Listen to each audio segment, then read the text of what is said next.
자, 이스토리 파이널 핵심 강의 Q단원에서는 행성 탐사에서 시선 속도 변화를 이용해서 외계 행성을 찾는 방법에 대해서 좀 자세하게 강의를 해보도록 하겠습니다.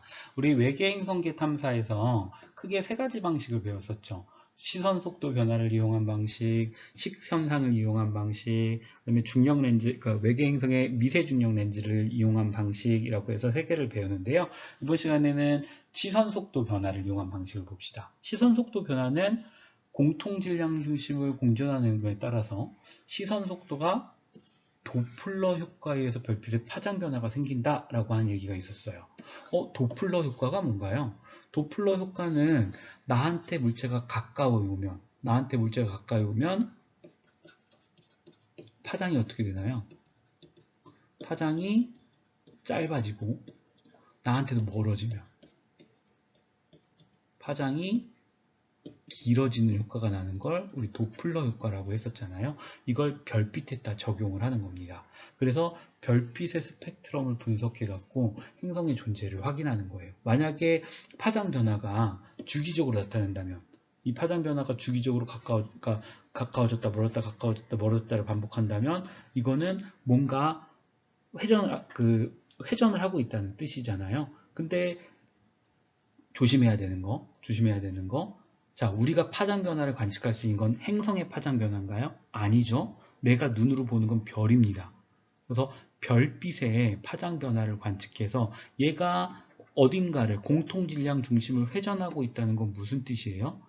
얘가 누군가를 갖고 있어서 예를 들어 행성을 갖고 있어서 이 행성이 딱 행성과의 공통질량 중심을 도는 거니까 이 변화를 관측하면 얘가 눈에 보이지는 않지만 행성을 갖고 있는 거구나 라고 우리가 찾고 있는 방식이 도플러 효과를 이용해서 외계 행성 탐사를 하는 방식인 거죠. 자, 이를 조금만 구체적으로 생각해 봅시다. 자, 지구 방향이 아래쪽이라고 해볼게요. 자, A라는 별이 있습니다. A라는 별이 여기 있어요. 근데 이 별은 관측을 해봤더니 공통 질량 중심이 여기 있고요. 얘를 회전하고 있는 듯이 보여요. 회전하는 듯이 보입니다. 행성은 눈에 보이지 않아요. 근데 이 A에서 스펙트럼을 관측해 봤더니 우리 기준선보다 좀 더 빨간색 쪽으로 가 있어요. 우리 이걸 뭐라고 부르죠? 적색편이라고 부릅니다.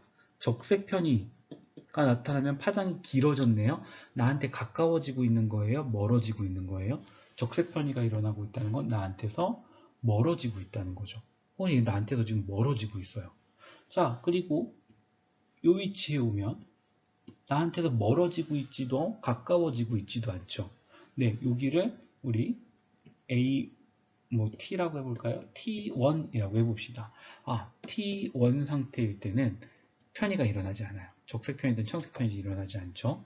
그 다음에 이 위치에 있을 때 T2에 있을 때는 나한테 가까워지고 있네요. 나한테 가까워지고 있으니까 청색 편의가 일어날 겁니다. 이만큼 파장이 짧아졌죠. 그리고 여기를 T3라고 해볼까요? T3일 때는 또 옆으로 가고 있으니까 나한테 가까워지도 멀어지지도 않습니다. 이런 변화를 보이겠죠. 그리고 다시 A 상태로 오면 적색 편의 상태가 나타나요. 이때 행성은 어떻게 움직이나요? 우리 공통질량 중심이라고 하는 건 사실 무게중심이죠. 무게중심. A와 행성의 무게중심 여기에 있는 겁니다. 그래서 이 공통질량 중심을 중심으로 행성과 A는 맞물려서 돌아가고 있어요.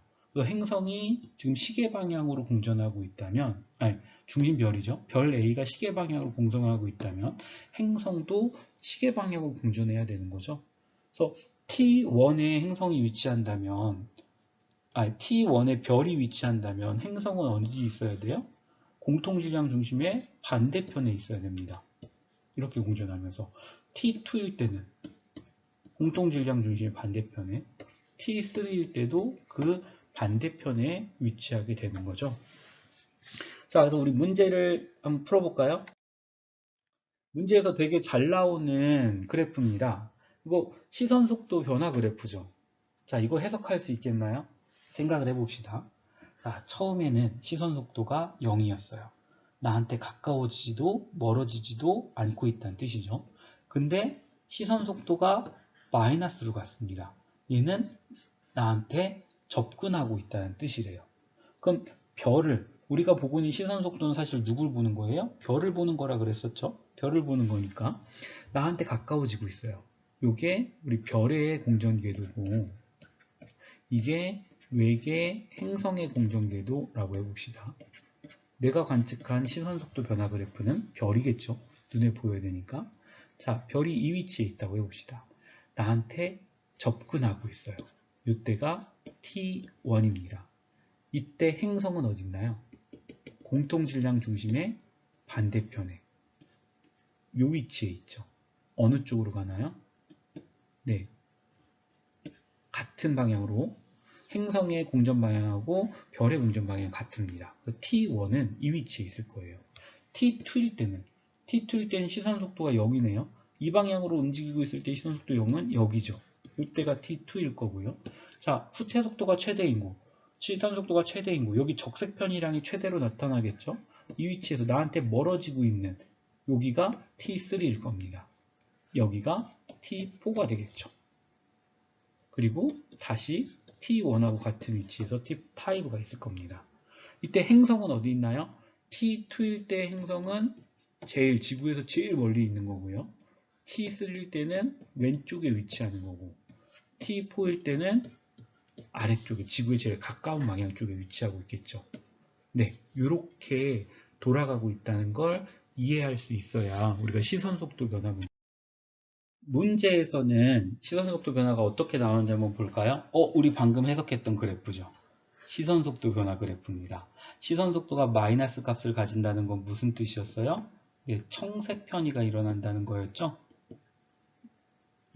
아이고, 글씨가 이상하네요. 네, 여기서 지금 청색 편이가 일어나고 있는 거고 시선속도가 플러스 값을 가진다는 건 적색 편이, 별이 나한테서 멀어지고 있다는 거죠. 그래서 청색 편이가 최대로 일어나는 이 지점이 우리 가번 그래프에서 보면 시선 방향이 이쪽에 있고요. 자, 여기 중심별의 공전궤도가 있는데 지금 어느 쪽으로 돌고 있지는 모르지만 자, 시선 속도가 마이너스로 최대값을 가지고 있으니까 여기 이렇게 적색 편이로 최대값을 나타내고 있을 때는 여기 이렇게 연결되겠구나 라고 하는 것들을 찾을 수 있겠죠. 이걸 해석할 수 있어야 문제에 접근할 수 있는 겁니다. 우리 2022학년도 10월 모평물 한번 볼까요? 똑같이 시선속도 변화 그래프를 줬습니다. 여기서 청색 편이, 여기서 적색 편이가 일어나고 있고 얘가 이런 주기로 왔다 갔다 하고 있구나. 얘는 좀 이게 휘어났네요. 고민을 좀 해봐야 될 텐데. 그래서 중심별이 여기서 이렇게 오면 시선 방향에서 나한테 가까워지고 있는 거잖아요. 나한테 가까워지면 청색 편이니까 얘가 여기랑 연결되는 거고 여기 있을 때는 나한테 멀어지고 있는 거니까 아, 여기가 적색 편이가 일어나겠네. 요 위치겠구나. 라고 하는 걸 연결시킬 수 있어야 문제를 풀 수 있는 겁니다. 자, 시선 속도 변화를 이용해서 외계 행성을 찾는 방법 이해되시죠? 네, 공부 열심히 하세요.